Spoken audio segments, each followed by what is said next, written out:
बालमित्रांनो, आज आपण त्रिकोणी संख्या हा घटक पाहणार आहोत। तर बघा, त्रिकोणी संख्या हा घटक अगदी स्कॉलरशिप, चौथी स्कॉलरशिप ते सर्व स्पर्धा परीक्षांना त्रिकोणी संख्या या घटकावर आधारित परीक्षेमध्ये प्रश्न येतात। तर पहा, आपण सुरुवातीला त्रिकोणी संख्या म्हणजे काय ते पाहूया। क्रमवार दोन नैसर्गिक संख्यांच्या गुणाकाराची निमपट। पहा, या ठिकाणी आपल्याला काय सांगितलेलं आहे त्यांनी, क्रमवार आपण दोन नैसर्गिक संख्या घ्यायच्या आहेत आणि त्यांच्या गुणाकाराची निमपट करणे म्हणजे त्याला 2 न भागणे। या ठिकाणी गुणाकाराची निमपट हे शब्द महत्त्वाचे आहेत। आणि दोन क्रमवार, आता पहा या ठिकाणी आपण उदाहरण दाखल पाहूया। 1 गुणिले 2, आता 1 नंतर 2 असतं, हे आपण दोन नैसर्गिक संख्या घेतलेल्या आहेत आणि त्यांचा गुणाकार केला, बे एक बे किंवा एकी दोन्ही 2। आणि ह्या जो 2 गुणाकार आलेला आहे त्याची काय करायची आहे, निमपट करायची, 1 आली म्हणजे 1 काय झाली, ही त्रिकोणी संख्या झाली। आता आपण दुसरं उदाहरण पाहूया। 2 गुणिले 3, 2 आणि 3 ह्या आपण क्रमवार संख्या घेतल्या, त्यांचा गुणाकार केला आणि त्या आलेल्या गुणाकाराची म्हणजे 6ची आपण निमपट केली, 6ची निमपट 3 येते, 3 ही काय झाली, त्रिकोणी संख्या। अगदी सोपा असा घटक आहे, फक्त ही व्याख्या तुम्ही व्यवस्थित लक्षामध्ये ठेवायची आहे। जर आता आपल्याला क्रमवार त्रिकोणी संख्या काढायच्या असतील तर काय करायचं आहे, तर या ठिकाणी पहा आपण काढलेले आहेत। आता पहिली त्रिकोणी संख्या कोणती आलेली आहे, 1 आलेली आहे। आता आपल्याला दुसरी त्रिकोणी संख्या काढायची म्हणजे 1 नंतर कोणती येते क्रमवार त्रिकोणी संख्या, तर त्यासाठी ही आपण जी 1 घेतलेला आहे ती इथं त्रिकोणी संख्या घ्यायची, त्याच्यामध्ये 2 करायचं, 1 अधिक 2 बरोबर 3। आता म्हणजे दुसरी त्रिकोणी संख्या झाली 3। आता दुसरी त्रिकोणी संख्या जी आलेली आहे, तिसरी त्रिकोणी संख्या काढण्यासाठी तिसरी संख्या घ्यायची आणि क्रमाने आता 3 घ्यायचं, 3 अधिक 3 बरोबर 6, ही 6 काय झाली, त्रिकोणी संख्या झाली तिसरी। आता परत चौथी काढायची, हे 6 इथं घेतलं, क्रमाने 4, 6 अधिक 4 बरोबर 10, ही काय झाली आपली चौथी त्रिकोणी संख्या। त्यानंतर पाचवी त्रिकोणी संख्या 10 अधिक 5 15, 6वी 21, असं करत करत आपल्या काय आहेत 100 पर्यंतच्या संख्या या ठिकाणी आपल्या निघालेल्या आहेत। बघा, 1 ते 100 पर्यंत एकूण त्रिकोणी संख्या आहे तर 13। आपण ह्या पद्धतीनं पुढच्या सुद्धा काढू शकतो। आपल्याला जर 14वी काढायची असेल त्रिकोणी संख्या तर काय करायचं, 91 अधिक 14 म्हणजे इथली 13वी त्रिकोणी संख्या घ्यायची आणि त्यामध्ये 14 करायचं आहे। तर अशा पद्धतीने आपण कोणत्याही त्रिकोणी संख्या काढू शकतो। अतिशय सोपा असा घटक आहे। आता आपल्याला क्रमवार त्रिकोणी संख्या काढता आल्या, पण एखादी संख्या दिली आणि ती त्रिकोणी संख्या काढा असा जर प्रश्न दिला तर त्या ठिकाणी काय करायचं, तर त्या ठिकाणी आपण पाया म्हणजे काय आहे, कोणतीही संख्या, पाया म्हणजे काय आहे, कोणतीही संख्या। पायासाठी n हे चिन्ह वापरतात, n म्हणजेच कोणतीही संख्या।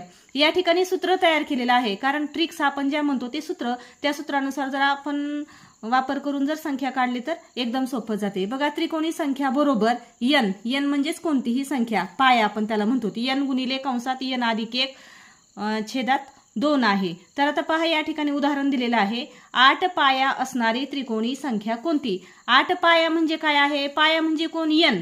आता आपण जर घेतलं, जसं पाहिलं होतं आपला नियम, क्रमवार दोन संख्यांच्या गुणाकाराची निमपट। आता 8 पाया दिलेला आहे, 8च्या पुढची संख्या कोणती येते आता क्रमानं 9, 8 गुणिले 9, 8 9 72, आणि ह्या 72ची जर आपण निमपट केली, निमपट करणे म्हणजे 2 ने भागणे, तर किती येतं पहा, बे एक बे, बे त्रिक 6, बे सखून 12, 36 आलेला आहे। तशीच येते, हे पण सोपं आहे, परंतु ह्याच सूत्रामध्ये ठेवून जरी केलं तरी पण चालतंय। बघा, त्रिकोणी संख्या बरोबर n कंसात n अधिक 1 छेदात 2, आता हे n आणि हे कंस याच्यामध्ये गुणाकाराचं चिन्ह असतं, तर पहा 8 अधिक 1 छेदात 2, या पद्धतीने आपण करून घेतला, त्रिकोणी संख्या आलेली आहे 36।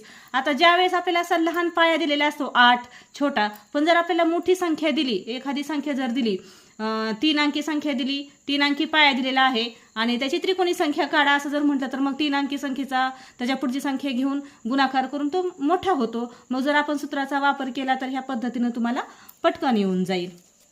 कोणतीही पद्धत तुम्ही वापरा, फक्त लक्षामध्ये ठेवा।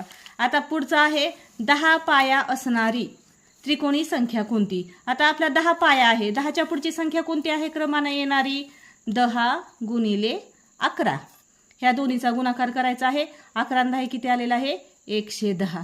आता ह्या 110ची निमपट करायची, पहा, बे एक बे, बे पंच 10, 1 उरलं, पुन्हा बे पंच 10 55 आलं, म्हणजेच बघा ह्या सूत्रामध्ये ठेवलं तरी पण तसंच येते, 10 कंसात 10 अधिक 1, बघा 10 गुणिले 11 छेदात 2। मग या ठिकाणीच तुम्ही काय करायचं आहे, बे एक बे, बे पंच 10 असा भाग घालून घ्यायचा आणि 11 पाची 55, म्हणजे 10 पाया असणारी त्रिकोणी संख्या कोणती?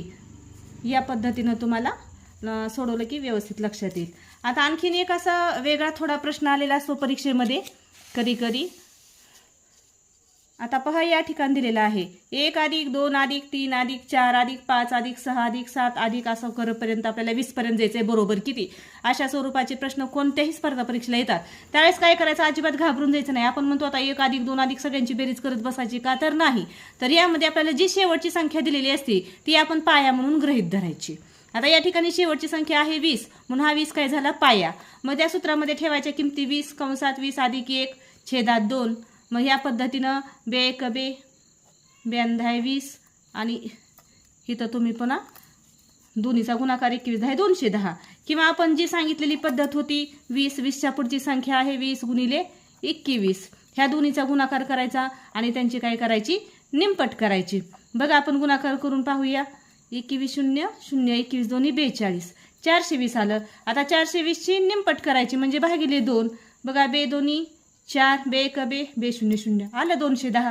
म्हणजे कोणत्याही पद्धतीने केलं तरी पण आपलं उत्तर तेच येणार आहे. म्हणजे हे आता बघा ह्यावरील उदाहरणात हे असं जर सोडवलं तर या ठिकाणी तुम्हाला इनडायरेक्ट त्रिकोणी संख्याच विचारलेली असते. अजिबात गोंधळून जायचं नाही. या पद्धतीनं तुम्ही उदाहरण सोडवून घ्यायचं आहे. तर तुमच्यासाठी हे उदाहरण आहे 17 पाया असणारी त्रिकोणी संख्या कोणती. याची त्रिकोणी संख्या तुम्ही काढायची आहे आणि मला कमेंट बॉक्समध्ये त्याचं उत्तर सांगायचं आहे. बघा बाळांनो, तुम्हाला हा व्हिडिओ कसा वाटला तो मला नक्की सांगा.